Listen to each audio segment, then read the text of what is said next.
Hello बच्चों, मैं Manoj ji sir.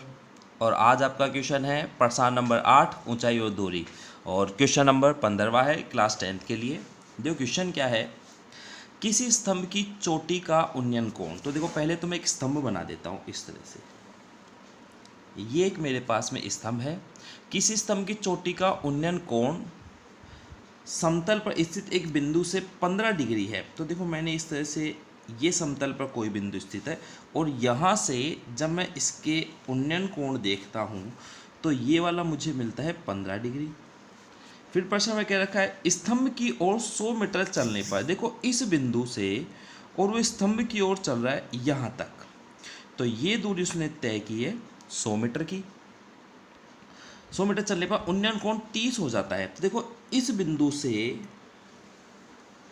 और शिखर का जो उन्नयन कोण है वो हो गया है 30 डिग्री। मतलब ये रिमेनिंग डिस्टेंस है, बकाई दूरी है।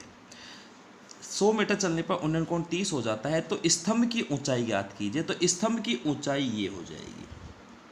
इस बार मैं इसे h मान लेता हूँ। तो 10, अब देखो मैंने कहा था यदि उन 5 थीटाओं में से 0, 30, 45, 60 और 90 के अलावा यदि कोई और थीटा होता है, जैसे इस बार 15 डिग्री आया है, तो देखो इसका मान उसने अपने आप ही दे दिया। ये तो संकेत में रहता ही है। तो स्तंभ की ऊंचाई बतानी है, तो देखो मैं लिख लेता हूँ ए, बी और सी, डी। हमेशा समकोण त्रिभुजी हल करते हैं। तो यहाँ देखिए ए बी बराबर एच है, बी सी बराबर x और सी डी बराबर 100 मीटर है और बी डी बराबर है x प्लस 100।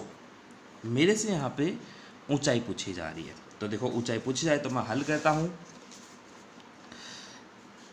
त्रिभुज ए बी सी में, तो यहाँ देखो ए बी बराबर h जो कि मैंने मानी है, और ये होता है लंब क्योंकि दिए गए कोण की सम्मुख भुजा। दूसरा है बी सी बराबर है x और बराबर है आधार क्योंकि दिए गए कोण की संलग्न भुजा है। कोण C बराबर 30 डिग्री। अब मैं इसको हल करता हूँ। देखो tan थीटा मिलेगा मुझे, L और A के संबंध से बनता है tan थीटा। तो tan थीटा बराबर L बटे वे A। तो tan इस बार दे रखा है मुझे 30 डिग्री बराबर लंब की यदि मैं बात करूं तो वो ए बी है और आधार की मैं बात करूं तो वो बी सी है। हल करते हैं। tan 30 का मान 1/√3 बराबर ए बी के मान है h और बी सी का मान है x। यहाँ पे मैं कर लेता हूँ वज्र गुणा।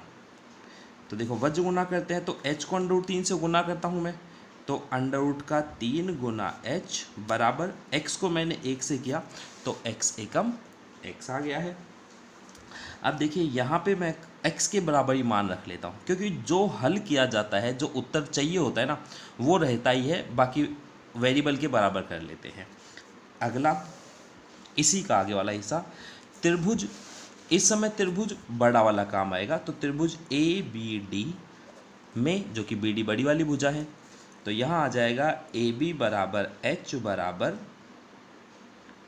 एल और बी डी बराबर, अब देखो बी डी एक्स और 100 को जोड़ने से मिली है, तो x प्लस 100 बराबर ये आधार है और कोण इस बार डी है जो कि 15 डिग्री है। उसका मान मुझे दे भी रखा है प्रश्न के अंदर। हल करता हूँ तो देखो L और A के संबंध से tan थीटा ही आएगा। तो tan थीटा बराबर L बटे वे A। tan मुझे यहाँ दे रखा है 30 डिग्री,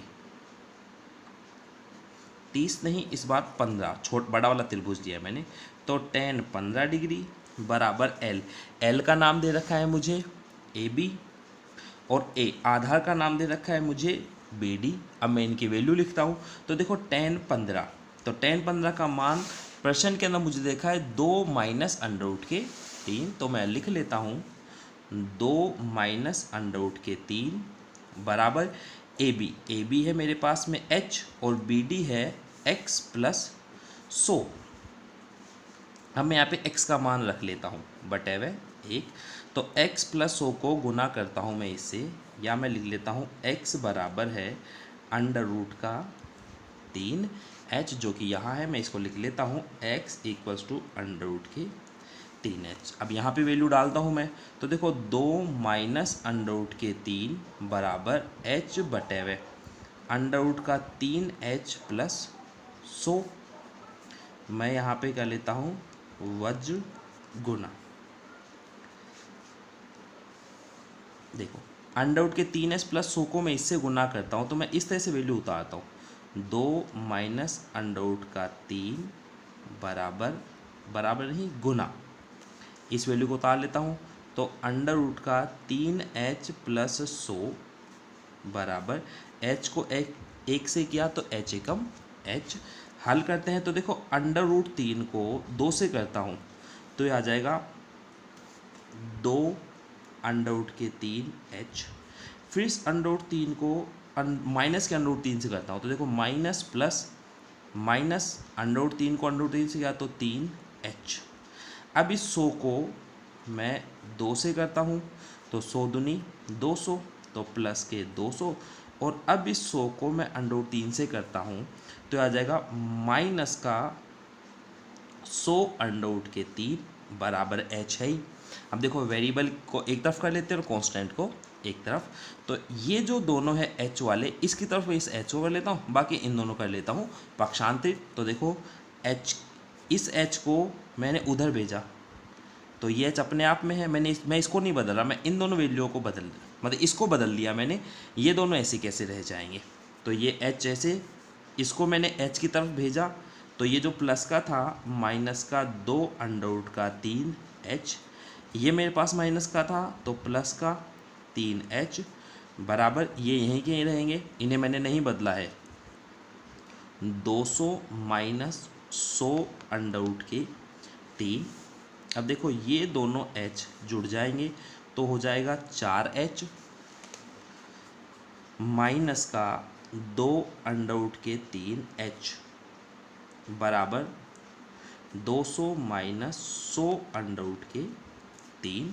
अब मैं देखो इसको हल करता हूँ तो इसके अंदर मुझे कॉमन मिल रहा है 2h, तो 2h मैंने कॉमन ले लिया है, 2 दूनी 4, h कॉमन बाहर आ गया है, माइनस 2 से 2 कट गया है, h से h कट गया है, मेरे पास बच गया है अंडर रूट के 3 बराबर इन दोनों मेरे पास 100 कॉमन आ गया है तो ये आ गया है 100 कोष्टक में 200 में 100 का भाग दिया तो 2 बार, माइनस 100 अंडर रूट 3 में 100 का 100 कट गया, अंडर रूट का 3 रह गया। देखो पूरे कोष्टक के मान से पूरा कोष्टक मान कट गया क्योंकि ये दोनों एक जैसे हैं, 2 माइनस अंडर रूट के 3 और 2 माइनस अंडर रूट के 3। तो अब मेरे पास बच गया, देखो मैं इसको थोड़ा यहाँ हल कर देता हूँ, जगह नहीं है इस वजह से मैं यहाँ हल करता हूँ तो आ जाएगा 2h तो यहाँ बच गया है और 100 इधर बच गया बराबर के आगे, तो 2 से 100 को काट लिया मैंने तो h बराबर आ गया 50 मीटर। ये मेरी है ऊंचाई। तो अपन कर लेते हैं मीनार की ऊंचाई बराबर 50 मीटर। ये प्रश्न यहीं समाप्त होता है।